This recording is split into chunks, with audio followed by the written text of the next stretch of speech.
My name is Sarah, and this is my story. I'm married to Tom, a kind-hearted man with a smile that could light up the darkest room. We've been married for 4 years, but it feels like we've been together for a lifetime. We met at a local coffee shop, bumped into each other by accident, and the rest, as they say, is history. But there's one part of my life that feels more like a recurring bad dream. Martha, Tom's mom. Martha is, well, she's a character. Since we got married, she's had this habit of dropping by unannounced. It was annoying at first, but now it's just part of our daily routine. She's got something to say about everything and anything I do, and it's never praise. It was just another Tuesday evening. I was in the kitchen, the aroma of roasted chicken filling the air, setting the table for 3. Tom was on his way home, and Martha, of course, decided to pop in. "Chicken again, Sarah." Martha walked into the kitchen, her voice dripping with disappointment. "If it were me, I'd have made pork. Tom loves my pork roast." I tried to keep my cool. "Tom likes chicken too, Martha, and it's healthier," I said. She clicked her tongue, moving closer to inspect the salad, lettuce, and tomatoes. How original. Just then Tom walked in. "Something smells good," he said, wrapping his arms around me.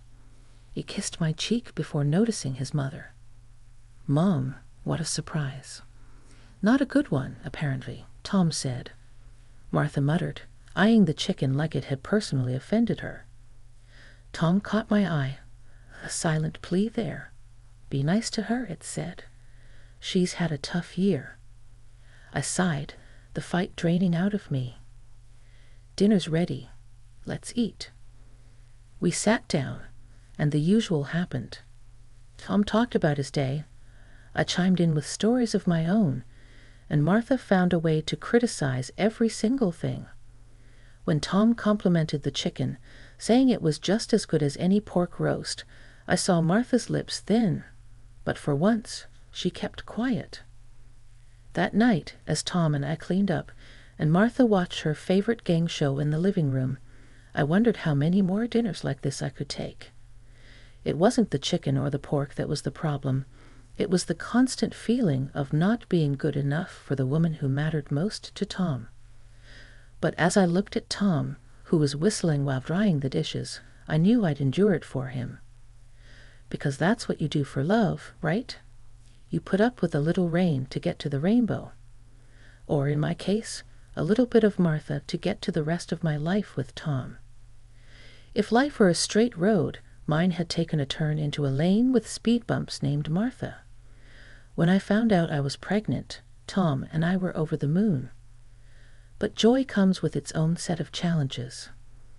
My job as an event planner was demanding, with hours as unpredictable as Martha's mood swings. So I made the tough choice to step down to a less taxing role, which unfortunately meant a smaller paycheck. It was a Sunday morning, and I was flipping pancakes, humming to myself, feeling content. Tom was reading at the table, and then, as if on cue, Martha walked in, her presence immediately changing the air. "So, Sarah, how does it feel to contribute less to the household?" Martha didn't waste any time, going straight for the jugular as she poured herself a cup of coffee. "It feels responsible, Martha." "I need to take care of myself and the baby," I said, choosing my words carefully. "Babies don't need money, huh?" "Interesting logic," she retorted, taking a sip and making a face. "This coffee is weak." Tom looked up, his brow furrowed. "Mom, that's not fair. Sarah is doing what's best for our family." Martha scoffed. "Oh, please. When I was pregnant, I worked until the day I gave birth, and I made sure to contribute equally." I plated the pancakes and sat down, trying to keep the peace. "Times are different now, Martha. And I'm still working, just not as much." She shook her head, her disapproval as clear as the sunny day outside. You just make sure you don't get too comfortable. Money doesn't grow on trees." The conversation hung heavy over breakfast. Even the pancakes tasted like tension. Tom squeezed my hand under the table, a silent show of support. But as I watched Martha pick at her food with a sour expression, I knew this was far from over. I was bracing myself for a long road ahead, full of Martha's backhanded comments. But in my heart, I knew the peace of mind from a less stressed pregnancy was worth any pay cut. And I'd do it all over again if it meant a healthier me and a healthier baby. Life has a funny way of flipping the script. Before Jamie, my home office was a place of tranquility. Now it's a circus, and I'm the juggler. Working from home while taking care of a newborn is like trying to thread a needle on a roller coaster. But it's our roller coaster, and I wouldn't trade it for the world. One Wednesday afternoon, as I was knee-deep in emails and baby bird cloths, the doorbell rang. I knew without looking it was Martha. "Just a minute," I called out, balancing Jamie on one hip and my laptop on the other. When I opened the door, there she stood, purse and judgment in hand. "You look like you could use some help," she remarked, pushing past me into the living room. I followed her, settling Jamie into his bouncer. "I've got it under control, Martha." "It's just a busy day," I said, peering at my laptop screen. Martha glanced at Jamie, who was trying to decide if he was hungry or sleepy. "Doesn't seem like it. You know, when Tom was a baby, I made sure everything was spotless, and he was always my focus," she said. I bit my tongue, resisting the urge to defend my scattered living room. "Well, times have changed, Martha. Working from home is a balancing act," I replied, sitting down. She watched me like a hawk. "Does Tom know how chaotic it is here?" she asked.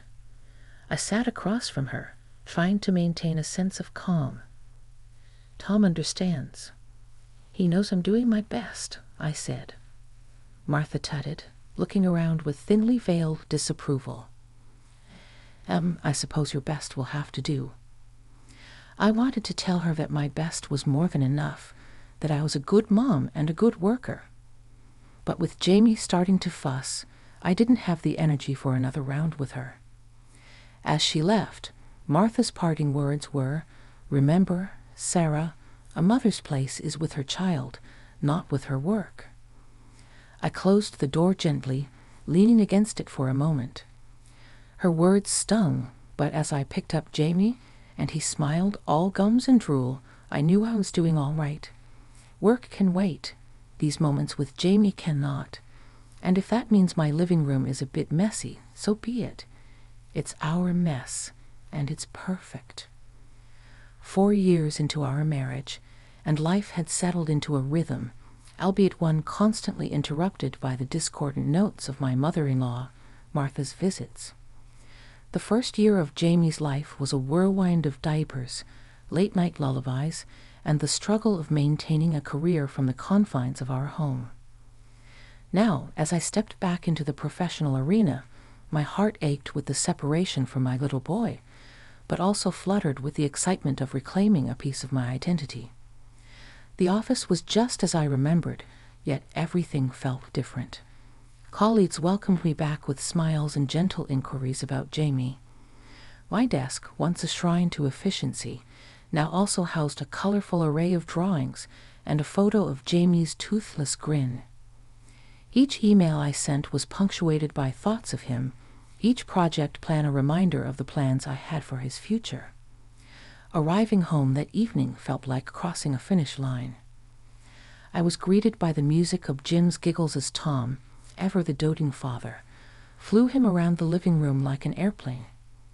They were in their own world, and for a moment I was an outsider looking in. It was a pang of jealousy only a mother returning to work could understand. Before I could even kick off my shoes, the door swung open and Martha made her entrance. "Sarah, back to work, I see. And Jamie?" she asked, her tone laced with accusation. "He's been at daycare. and he's doing great," I said, trying to keep my voice light as I took Jamie into my arms. She raised an eyebrow, a silent judgment I knew all too well. "Daycare at his age? I never would have," Tom intervened. "Mom, the world's different now.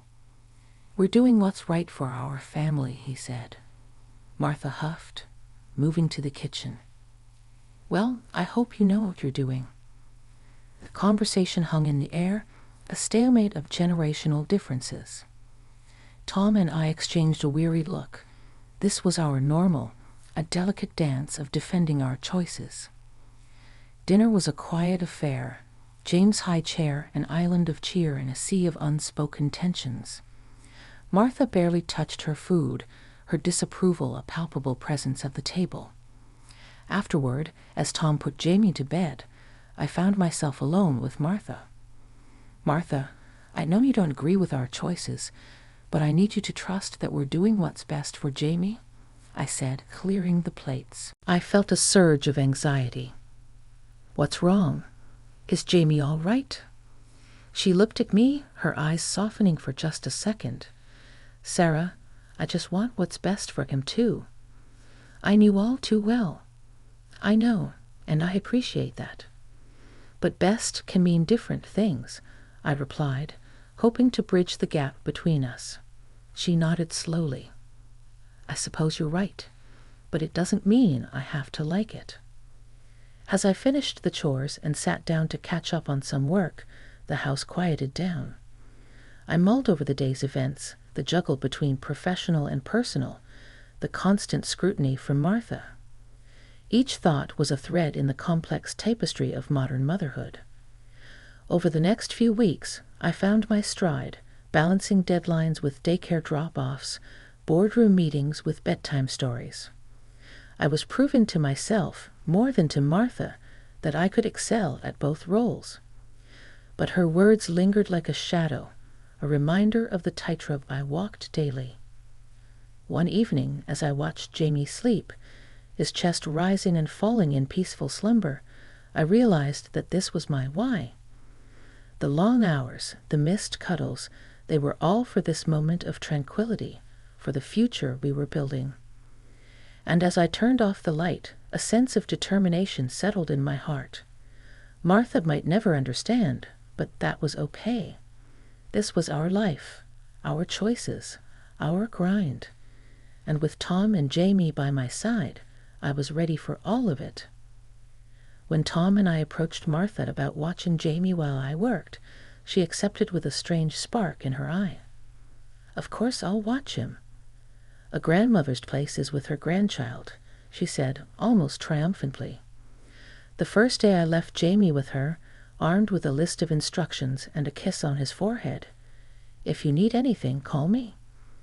I reminded her, feeling the familiar tug at my heart as I walked out the door. "Sarah, go to work. We'll be fine," Martha said, her voice tinged with the confidence that only grandmothers possess. But as the days passed, her enthusiasm began to wane. Each evening, I returned to a litany of complaints. "He wouldn't nap. He's too fidgety. He throws his food," she'd report with exasperation. One evening, as I handed her a cup of tea, I ventured cautiously, "Martha, if it's too much, we can look into daycare for Jamie." She set her cup down with a clatter. "No, I don't trust those places. I'll watch him, but you seem so tired, and I hate seeing you like this," I replied, concern lacing my words. Martha's eyes met mine, stubborn as ever. "I said no, Sarah. I'm his grandmother. It's my job to endure, and who better to look after him than family?" Her refusal was a familiar dance, one where my suggestions were met with resistance, my concerns with cold rebuttal. "Okay, Martha, if that's what you want," I acquiesced, knowing that arguing was futile. Each morning I left Jamie in her care, my heart squeezed tight with worry. Each evening I returned to find Martha a little more worn, a little less patient, but always insistent that she would continue caring for him. Her resilience was as admirable as it was frustrating. Tom and I would talk after Jamie's bedtime, turning over options in quiet conversation. But we always circled back to Martha's steadfast refusal to let anyone else take over.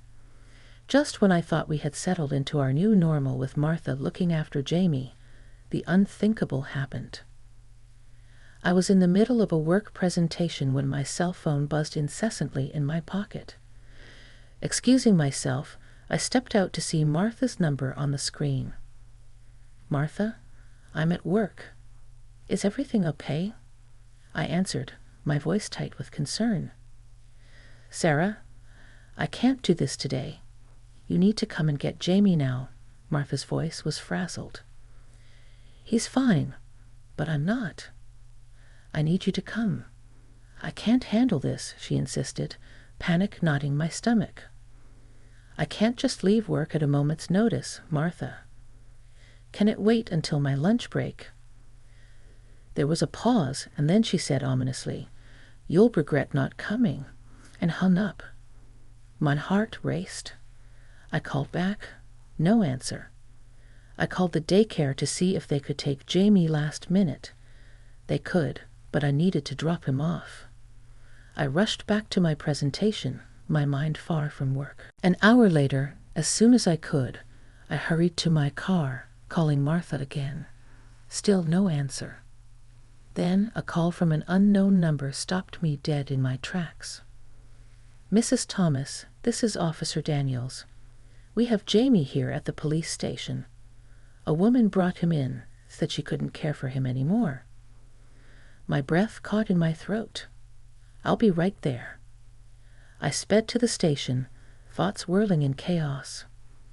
Tom met me there, his face pale with worry. "Mr. and Mrs. Thomas," the officer greeted us, "your son is safe." The woman, she said she was the grandmother, left him here. She claimed she was feeling unwell. Relief flooded me at the sight of Jamie in the officer's arms, unharmed. "Thank you," I managed to say, taking Jamie into my embrace. Tom and I exchanged a look, the same question in our eyes. What do we do about Martha? We found her at home, sitting on the sofa flipping through a magazine. "Mom, what happened? Why did you leave Jamie at the police station?" Tom's voice was a mix of anger and disbelief. Martha looked up, unfazed. "I told Sarah I couldn't do it. I wasn't feeling well, and I needed rest." "But you left our son with the police," I exclaimed, still holding Jamie tightly. She shrugged. "I knew they'd find you. I just needed some peace and quiet." Tom ran his hands through his hair, frustration etched on his face. "You can't just abandon a child, Mom, especially not your grandson." Martha sighed, a theatrical display of exhaustion. "Well, I told you I needed you to come, Sarah. You should have come." The implication that this was my fault stung, and I realized then that Martha's manipulations knew no bounds.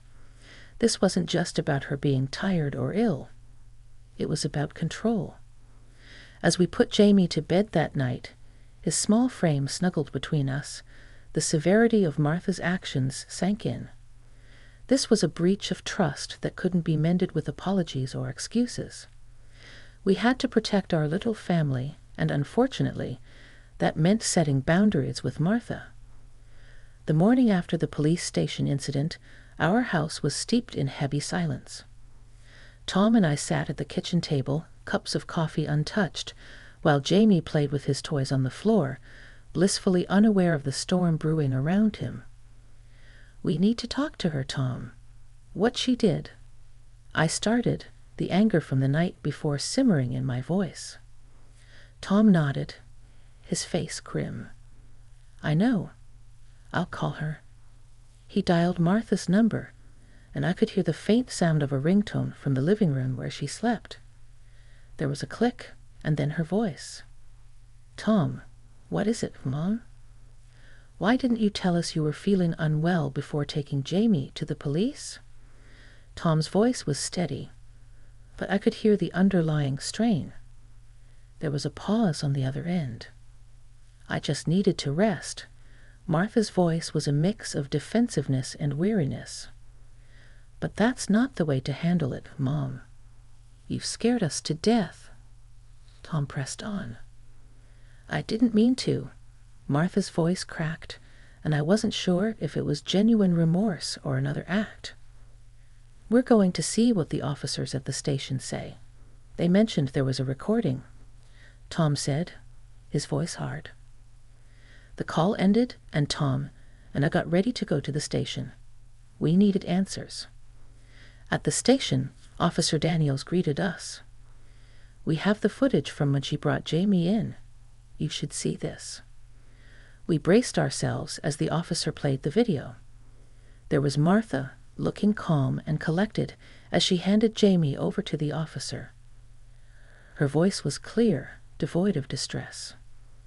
I can't do this anymore. He's the grandson, Martha said.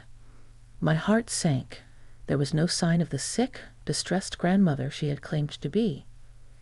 We need a copy of this, Tom said, his voice hard. Back home, Martha was pacing the living room when we walked in. She turned to us, a question in her eyes. We saw the footage, Martha, I said, my voice cold. You weren't sick. You weren't in distress. You lied.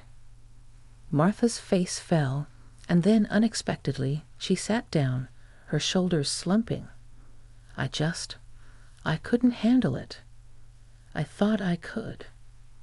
You put Jamie at risk. You lied to us, to the police. How could you? Tom's voice was filled with disbelief and anger. I'm sorry, Martha whispered, but it was too late. The trust was broken. That evening, after Martha had packed her things and left, Tom, Jamie, and I sat in the living room, a tight little circle. We didn't say much, but we didn't need to. We had each other, and we would move forward together. It had only been a few days since Martha had left when she unexpectedly reappeared at our doorstep, as if the incident had never occurred. She stood there with a smile, offering to watch Jamie. What are you doing here, Martha? I asked, my voice steady despite the turmoil inside. I've come to help with Jamie, like before. You obviously need the help, she said, brushing past me into the house. I was dumbfounded. Martha, after what happened, you think we can just go back to how things were? Well, it wouldn't have happened if you had come when I called, she retorted, her words sharp like daggers. Before I could respond, Tom walked in, his face darkening at the sight of his mother. What are you saying, Mom? That this was Sarah's fault? Martha's eyes didn't waver. If she had been a stay-at-home mother like she should be, none of this would have happened. That's when Tom exploded. The anger and frustration that had been simmering for days finally boiling over. How dare you? You do this out of spite for Sarah, and you put Jamie in danger because of it. Martha recoiled as if slapped, her facade crumbling. Tom, No, Mom, I don't want to hear it. You've crossed a line. You deliberately ignored Sarah. You neglected your grandson. And for what? To prove a point? Tom's voice was a crescendo of outrage. Martha tried to interrupt, to defend herself, but Tom wouldn't have it. I can't trust you anymore, Mom. I don't want you here. I don't want to talk to you until you realize the gravity of what you've done. Martha looked between us, the realization dawning that she had indeed gone too far. Without another word, she turned and left, the finality of the moment hanging heavy in the air. Tom turned to me, his eyes filled with a mixture of regret and resolve. I'm sorry, Sarah. I should have seen it sooner, but I promise you, Jamie's safety comes first. We come first. I nodded, the solidarity between us more potent than ever. I know, Tom. We'll get through this, just like we always do. Together. We knew the road ahead would be without Martha, at least for the foreseeable future. It was a painful but necessary decision, a line drawn to protect our son, our family, our peace.